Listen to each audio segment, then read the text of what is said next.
अस्सलाम वालेकुम 8th class. आज आपका बायो का थर्ड लेक्चर है। पेज नंबर 4 ओपन करें और साथ साथ आप इसको देखें जो मैं आपको बता रही हूँ। बुक्स आप साथ ओपन किया करें। पेज नंबर 4 पे आपका जो टॉपिक है that is relationship between biology and other sciences. Science की जितनी भी ब्रांचेज हैं उनका एक दूसरे से रिलेशन हमने अभी ब्रांचेज में भी पढ़ा है। जैसे बायो के साथ केमिस्ट्री का रिलेशनशिप था, तो दैट इज उसको हमने कहा था बायोकेमिस्ट्री। इसी तरह केमिस्ट्री में भी आप पढ़ते हो फिजिकल केमिस्ट्री, तो वो फिजिक्स और केमिस्ट्री का रिलेशनशिप होता है। ठीक है, तो यहाँ पर आप कुछ ऐसी ही ब्रांचेस पढ़ोगे जो कि बायो और दूसरी ब्रांचेस का कॉम्बिनेशन है। ठीक है, सबसे इन ब्रांचेस को जो साइंस की कोई सी दो डिवीजन का रिलेशनशिप हो, जैसे ये दो डिफरेंट ब्रांचेस है ना साइंस की, फिजिक्स एंड बायोलॉजी। ठीक है, दो डिफरेंट ब्रांचेस हैं, तो अगर हम इन दोनों का इंटर रिलेशनशिप पढ़ेंगे तो जिस ब्रांच के अंदर ये इंटर रिलेशनशिप पढ़ा जाएगा, ठीक है, उसे हम कहेंगे inter disciplinary science.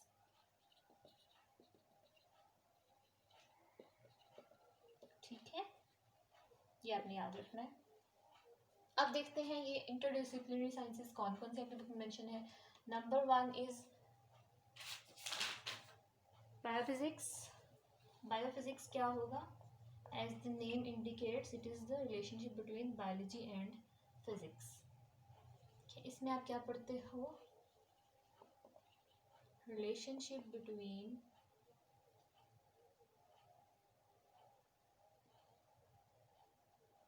Laws of physics, physics के रूल्स किस तरह बायोलॉजिकल प्रोसेसेस को एक्सप्लेन कर सकते हैं, या बायोलॉजिकल या फिर लिविंग ऑर्गेनिजम्स को डिस्क्राइब करने के लिए हम फिजिक्स के लॉज की कैसे हेल्प ले सकते हैं, ये चीज़ आप इसमें पढ़ते हो। It is the branch which deal with the relationship between laws of physics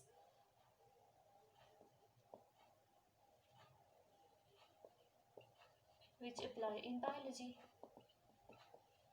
ठीक है, फॉर एग्जाम्पल जो हमारे मसल्स की मूवमेंट है, हम फिजिक्स में मशीन्स पढ़ते हैं, उनकी मूवमेंट्स पढ़ते हैं। ठीक है, तो हम डिफरेंट टाइप की मूवमेंट फिजिक्स में पढ़ते हैं क्योंकि वो नॉन लिविंग थिंग्स की साइंस है फिजिक्स। और बायोलॉजी में हम लिविंग ऑर्गेनिजम्स का हर एक्सपेक्ट पढ़ते हैं। ठीक है, तो जब लिविंग ऑर्गेनिजम्स की मूवमेंट की बात आएगी तो मूवमेंट में फिजिक्स के लॉज की हम हेल्प लेंगे। तो इसकी एक एग्जांपल है मूवमेंट ऑफ आर्म्स कह लो आप, ठीक है, लेग्स कह लो, ठीक, या फिर आप सिंपली मसल्स कह लो, movement of muscles of animals. ठीक है, तो उसको भी हम हमारे जैसे हमारा आर्म कैसे मूव करता है फॉरवर्ड बैकवर्ड, हमारा शोल्डर कैसे मूव करता है, इस तरह ये सब मूवमेंट जो हम पढ़ते हैं बायोफिजिक्स में पढ़ते हैं। ठीक, next is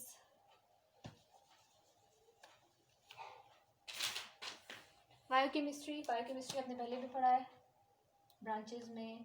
biochemistry is the relationship between biology and chemistry. तो फिर इसमें आप स्टडी क्या करोगे एक्चुअली, किस फील्ड में ये अप्लाई होगा कि आप लिविंग ऑर्गेनिजम्स की केमिकल कंपोजिशन पढ़ोगे। ठीक है, इसमें आप पढ़ते हो the chemical composition and reactions occurring in living organisms। ठीक है, जैसे कि प्लांट्स के अंदर फोटोसिंथेसिस होता है, आपने साइंस में पढ़ा होगा ये। फोटोसिंथेसिस में आप डिफरेंट रिएक्शंस पढ़ते हो और रिएक्शंस को हम केमिस्ट्री में पढ़ते हैं। तो बायोलॉजी में क्या कर रहे हैं, तो बायोलॉजी का जहाँ पे केमिस्ट्री के साथ रिलेशनशिप होता है that lies under the heading biochemistry. ठीक है, इसमें आप एग्जांपल लिख सकते हो, for example photosynthesis. Photosynthesis biological system का पार्ट है, लेकिन क्योंकि वो केमिकल रिएक्शंस हैं तो हम उसे बायोकेमिस्ट्री में स्टडी करेंगे। ठीक, नेक्स्ट इज बायोमैथमेटिक्स या बायोमेट्री। बायोमैथमेटिक्स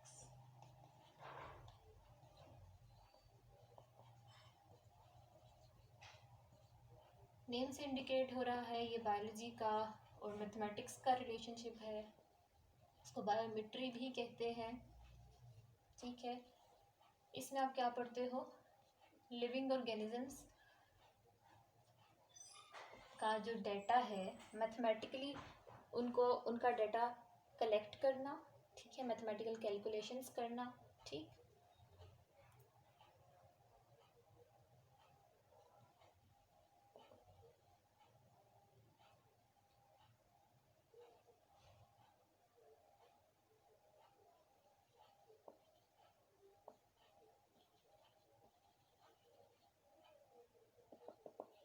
ठीक है। जैसे फॉर एग्जांपल, जैसे कि आप फॉर एग्जांपल जो हम ये सुनते हैं कि जो टाइगर्स की या फिर टर्टल्स की स्पीशीज़ कम हो रही हैं पूरी दुनिया में, वो इंडेंजर्ड स्पीशीज़ हैं, वो एक्सटिंक्ट होने की तरफ जा रहे हैं, यानी वो नापैद होने वाले हैं, उनके नंबर बहुत कम रह गए हैं। तो ये सारा जो डाटा है ये नंबर्स की फॉर्म में कलेक्ट होता है कि पूरी दुनिया में इतने एनिमल्स हैं, लास्ट ईयर इतने की डेथ हो गई थी, इतने और न्यू बर्थ हुई थी, ये सब चीज़ें, या किस रेट से वो उनकी डेथ हो रही है, एक स्पीशी ख़त्म हो रही है दुनिया से, ये सब जो है ये सब हम नंबर्स के फॉर्म में लिखते हैं ना, नंबर्स के फॉर्म में, और फिर उनकी कैलकुलेशंस करते हैं, उनकी एवरेज निकालते हैं, उनका डेथ रेट निकालते हैं, परसेंटेजेस निकालते हैं। तो ये सब तो मैथमेटिक्स में आता है। तो जब कोई बायोलॉजिस्ट कैलकुलेशंस करता है, मैथमेटिक्स की हेल्प लेता है, डाटा कलेक्ट करता है, स्टोर करता है, उसको सॉर्ट आउट करता है, कैलकुलेशंस करता है, तो फिर हम इस सारी ये जो स्टडी है ये सब किस ब्रांच में आती है, बायोमैथमेटिक्स में। ठीक है,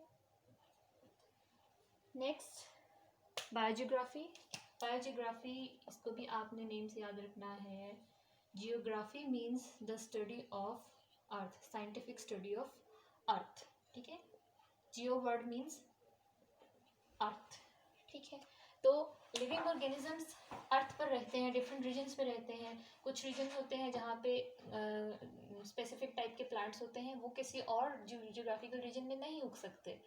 कुछ बर्ड्स होते हैं जो ठंडे इलाकों में रह सकते हैं, गर्म इलाके में नहीं रह सकते। ठीक है, तो कैसे living organisms different geographical regions में डिस्ट्रीब्यूट हुए हैं, ये चीज़ हमने बायोजियोग्राफी में पढ़नी है। ठीक है, in biography we study the distribution of living organisms in different geographical regions of earth. ठीक, नेक्स्ट लास्ट ब्रांच है बायोइकोनॉमिक्स।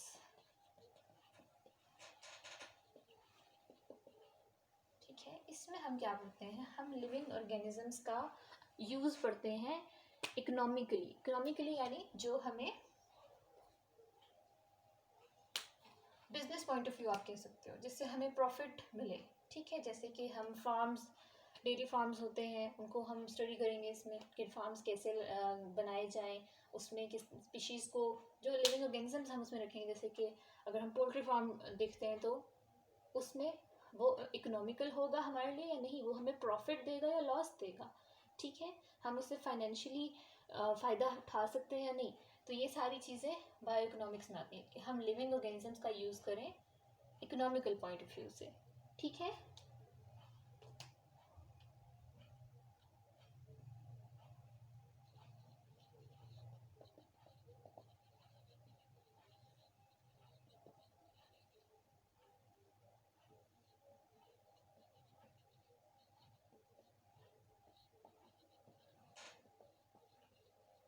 ठीक है, बस आज के लिए इतना ही है। आपने इसको अच्छे तरीके से देखना है, और कोई कन्फ्यूजन हो तो आप मुझसे पूछ सकते हैं।